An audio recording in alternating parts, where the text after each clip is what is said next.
여러분 삶의 가치를 전달합니다. 으뜸 토목설계사무소 대표 김남입니다. 오늘 땅 개발 주제 이렇게 한번 잡아봤습니다. 땅 경매 이 세 가지 모르고 하면 평생 모은돈 한 방에 날립니다 라고 했는데, 경기가 안 좋다 보니까 요새 경매를 관심이 있으신 분들이 굉장히 많은 것 같습니다. 그래서 핵심적으로 세 가지에 대해서 빠르게 설명드릴 수 있도록 하겠습니다. 먼저 설명드리기 전에 구독자 여러분들은 콘크리트든 아스콘이든 포장된 도로 있지 않습니까? 이 도로가 개인 도로가 있다고 생각하십니까? 없다고 생각하십니까?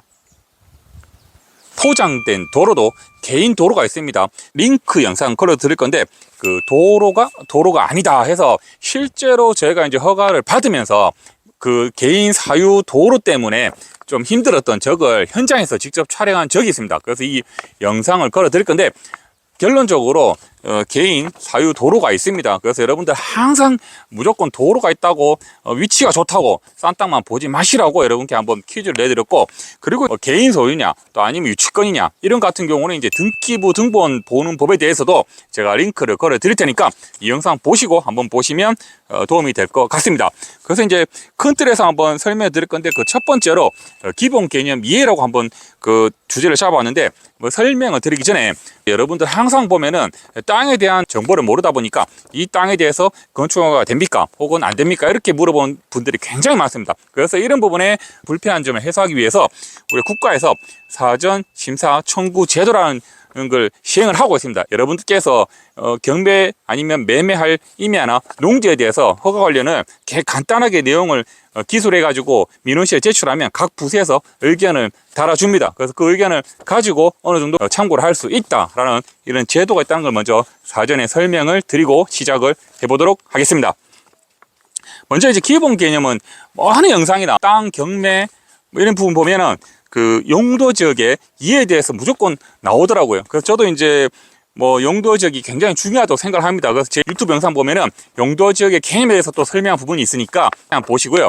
우리가 용도 지역 개념에는 이제 도시계 기사 공부를 하면 여러분들 굉장히 도움이 많이 됩니다. 그 기본 이념에 대해서 나와 있는데, 뭐 기본 이념이라고 하면은 우리가 이제 건축 행위의 기준이 되는 용도 지역, 뭐 예를 들면 계획관리 지역이나 농림 지역이나 자연녹지 지역이나 이런 게 개념에 대해서 도시계 기사로 공부하면 굉장히 자세하게 나와 있습니다. 그래서 그걸 참고를 한번 해보시라고 말씀드렸고, 그 다음에 이제 용도 지역 중에서도 이런 걸 확인하기 위해서는 인터넷 사이트 토지이음에 들어가셔가지고 여러분들의 매매 경매 하시려고 하는 땅의 용도 지역을 확인할 수 있습니다. 뭐 여기서 추가로 하나 더 말씀을 드리면, 우리 그 인터넷 사이트 자치법규정보 시스템이라고 있습니다. 여기 반드시 들어가야 됩니다. 왜냐하면 토지음에서 용도 지역에 대한 건축 규제 사항이 있지만 또 일부 지자체에서는 자치법규정보 시스템에서 용도 지역에 추가적으로 또 제한을 두는 부분이 있습니다. 하기 때문에 이 두 가지를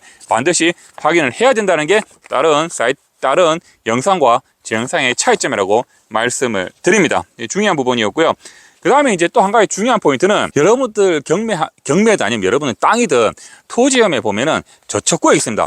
여기가 상수도 보호구역이라든가 아니면 뭐 국도 주변에는 도로구역이라든가 아니면 또 하천이나 하천구역이라는 이런 구역 제한선이 있습니다. 이 제한선이라는 거는 여러분들 땅이라고 해도 건축행위가 안 됩니다. 이런 것도 반드시 확인을 해야 된다는 게 굉장히 중요한 포인트입니다.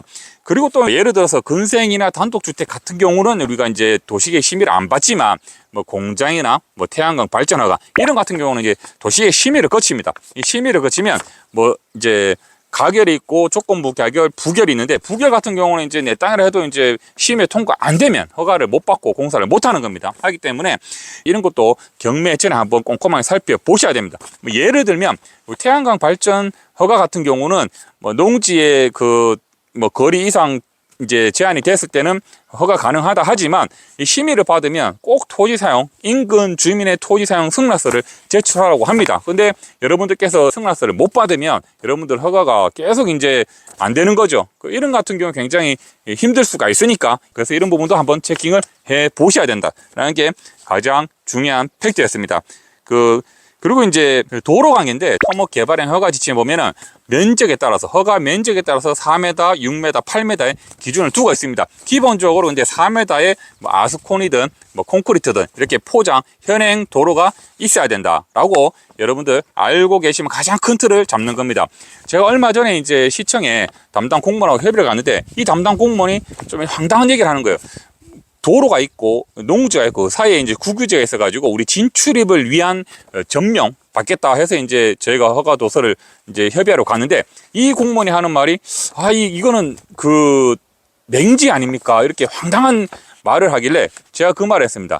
아니 그러면 대한민국에 포장된 도로가 딱 접해가지고 있는 땅이 몇 프로나 되겠습니까? 다 이런 것 때문에 도로 조명 또 뭐 하천 조명 또 국유재산 사용허가 이런 걸 받는 거 아니냐고 이렇게 얘기를 했는데 아직까지도 공무원이 이렇게 이해 못하는 분들이 간혹 있어요. 근데 일반인들은 또 더 많겠죠. 그래서 일례를 한번 설명을 드렸고 하여튼 도로 관계는 중요하다. 그 다음에 일례로 이제 여러분들 지방도 보면 주유소 있죠. 주유소 같은 경우는 차가 바로 이렇게 안 나옵니다. 이제 접촉사고 위험성이기 때문에 한참 가다가 이렇게 나오죠. 이런 부분을 우리가 이제 가감속이라고 하는데 가감속은 건축 행위에 따라서 가감속의 길이가 틀립니다. 아니면 네이버 블로그 어떤 토목 설계 사무소에 들어오시면 가감속 차선의 길에 대해서 정확하게 나와 있는 부분이 있는데 여러분들이 생각하는 것보다 굉장히 깁니다. 여러분들께서 가속 감속 구간에 뭐 사유지가 끼어 있다면 여러분들이 경매를 받아두고 사유지에 또 동의가 안 되면 허가를 받기 힘들죠. 이런 부분이 있다는 거 정말 이거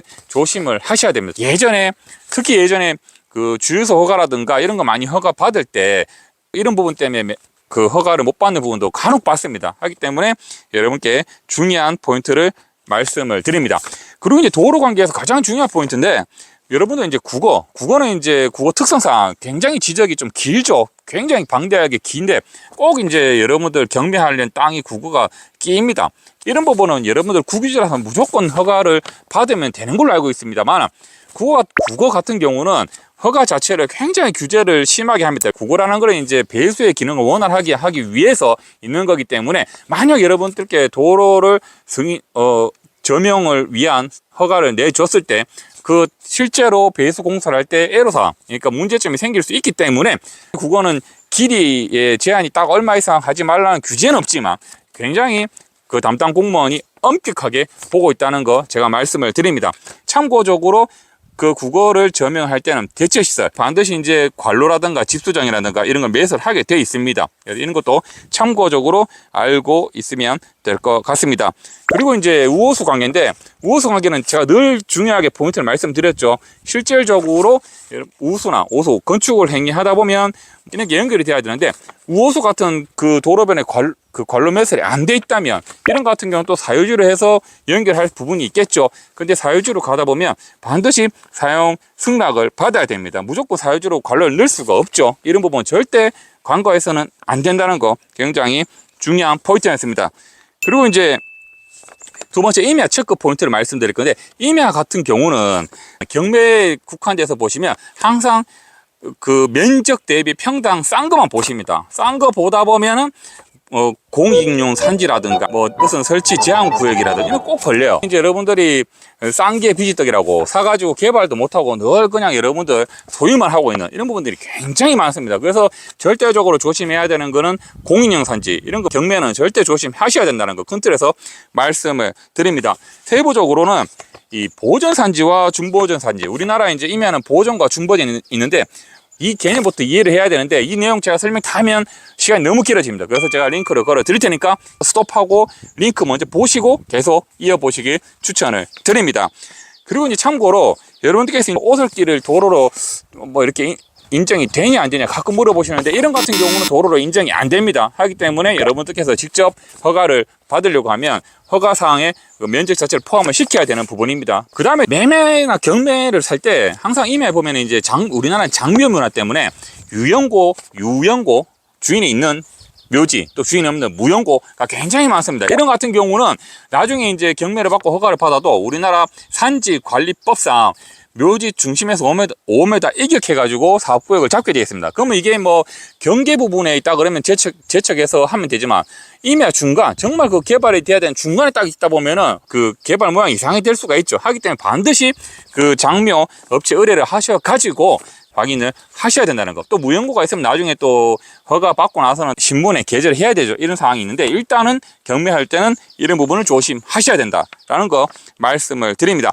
그리고 임야는 대부분 보면 여러분들 개발할 때 흙을 갖다 부는 성토가 아니라 흙을 커트해서 나오는 절토량이 많죠. 이럴 때 흙을 갖다 버리는 구간이 사토 처리하는 구간이 어디 있는지 이런 거 반드시 확인하셔야 됩니다. 흙이 나오는데 이게 반출할 데가 없다 라고 하면 또 허가 받기가 굉장히 어렵다는 거. 이런 저희 실전 영상이 다른 영상과 차이점이 있다는 거 여러분들 참고하시길 바랍니다. 그 다음에 이제 인목 추척이라든가 뭐 표고, 경사 이런 거 제가 늘 말씀드렸죠. 제가 이제 문의를 받다 보니까 임야 경매를 받으셨는데, 그러니까는 그 전에 이제 임야 소유자가 그 불법으로 훼손한 구간이 있었어요. 그러면 이제 이거에 대해서 담당 불법 훼손 산지 그 산림 사법 담당이 있다고 제가 늘 말씀드리는데, 여기가 먼저 허가를 받기 전에 어떻게 복구할 건지에 대해서 이런 게 부대적으로 그 경비가 들어갈 수 있기 때문에 반드시 그런 불법 훼손이 있는지에 대해서 확실하게 체킹을 하셔야 된다는 게 제가 말씀을 드리는 부분입니다. 그리고 이제 세 번째로 기타 사항인데, 기타 사항 같은 경우는 농지를 경매할 때는 게 되게 많은 것 같습니다. 농지와 농지 사이, 이제 전체 필지중에 농지와 농지 사이에 이제 국어라든가 아니면 국유지가 이렇게 중간에 끼어 있는 부분이 굉장히 많은데, 이런 같은 경우는 이제 저명이나 또 혹은 폐지, 폐지라는 건 용도 폐지인데 그 기능을 상실해 가지고 이제 내가 매입을 하겠다, 그런 절차인데, 폐지를 해서 여러분들이 필지를 하필이 되는 조건이 만들어 놔야지 건축행위가 가능하다는 거 꼭 알고 계셔야 됩니다. 그 다음에 경매를 받아 가지고 이제 실제로 만약 허가를 받는다고 하면 저희 같은 토목 설계 사무실에서 토목 설계를 해야 되는데, 토목 설계에서 가장 중요한 거는 토목 계획고라는 건 어떤 기준이 없습니다. 우리 설계자 입장에서 높이를 낮게 할 수도 있고 높게 할 수도 있고, 이 높이에 따라서 항상 이런 뒤쪽에 보이는 토목 구조물이 들어갈 수도 있고 안 들어갈 수도 있고 하기 때문에 토목 도면을 반드시 여러분들이 볼 줄 알아야 돼요. 이거는 땅 경매를 하고 나서 2차적으로 여러분들이 가성비 높은 땅 개발을 할 때 이제 필요한 사항인데, 여러분들께서 이제 싸게 땅 경매를 받았지만 또 이 설계 부분에서 이게 좀 부족한 부분이 있어가지고 이 옹벽이나 이런 구조물이 설치가 되면 굉장히 공사비가 급증하는 경우가 굉장히 많습니다. 하면 저렴하게 땅을 매매하는 의미가 없죠. 하기 때문에 여러분들께서 반드시 토목도면 보는 법은 익히셔야 된다고 말씀을 드리는데, 이 같은 경우는 저희가 이제 토지개발, 실전 토지개발 마스터 과정을 저희 으뜸토목설계사무소에서 운영을 합니다. 하기 때문에 여러분들께서 반드시 참여를 한번 하셔가지고 과정 한번 들어봤으면 좋겠다는 생각. 왜냐하면 제가 해서 그런 게 아니고 토목 도면 보는 법은 아직까지 대한민국에서 이렇게 영상을 직접 찍는 게 없다고 저는 알고 있는데, 그런 거를 여러분들이 좀 배우시기 추천을 드립니다. 그 외에 이제 여러 가지 사항들 좀 있는데, 제가 이제 또 영상을 계속 찍다 보면 너무 길고 지루할까봐 오늘은 중요한 포인트 찍어드렸고, 다음에 또 중간에 한번 더 촬영을 할 수 있도록 하겠습니다. 구독자 여러분, 우리 으뜸토목설계사무소 실전 토지개발 마스터 과정 곧 이제 6월 달에 또 강의가 있습니다. 여러분들 많은 신청 부탁드리겠습니다. 더운 날씨에 건강관리 잘 하시길 바랍니다. 고맙습니다. 날씨가 진짜 덥다. 현장 옛날에 막걸리 마시면서 참 청량 많이 하고 했는데